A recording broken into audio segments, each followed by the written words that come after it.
gyako akawuwo. Egye erikuuma ddembe mu ggwanga lya Somalia okuva e Uganda erya Battalion ya Uganda 26 lye ligenda okuwummuzibwa oluvannyuma lw'okumala akaseera nga lirwanyisa ebikolwa eby'ekitujju mu ggwanga erya Somalia.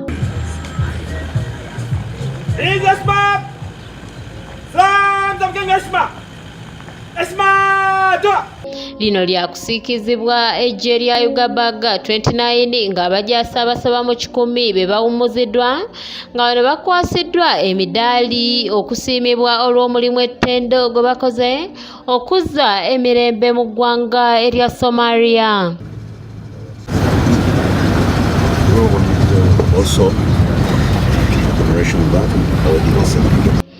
Simon Murongo okuva mu kago gwa Amisoni asiimye nnyo omulimu amakulu abajaasi gwe bakoze era n'ategeeza nga kino bwe bakikoze olw'okuba nti babadde balina ebiruubirirwa nga tebavudde ku mulamwa era ng'ono abasabye okusigala nga bwe babadde.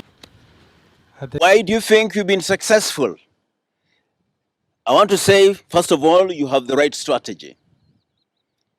You also supported the right strategy with the right tactics. And also that you exhibited a high degree of discipline. These are important ingredients in military warfare. Coupled with your good civic work, you've been able to work with the other actors that are not uniformed to achieve all this. And so it is very important that you maintain this.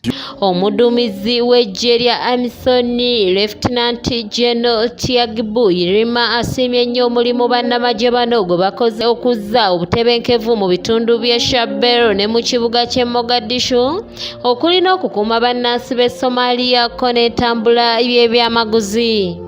As we African, we are proud of you, all for the sacrifice of your precious life to the people of Somalia in enforcing peace in the country in particular and in Eastern Africa in general.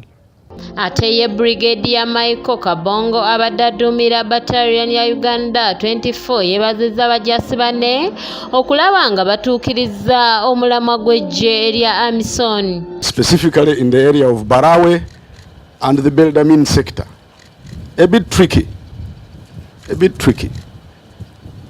In Somalia, it's never going to be easy. But I can assure you, you've been up to the task. Abajaasi bano babadde basindikibwa mu bitundu ebisinga okutawaanyizibwamu ebikolwa eby'ekitujju okuli Barawe, Bulomera, Gorowini, Beradamini ko n'ebitundu ebirala. Kanyike Kevinizi yakusakidde eggulire lino ku lwa ABS Television.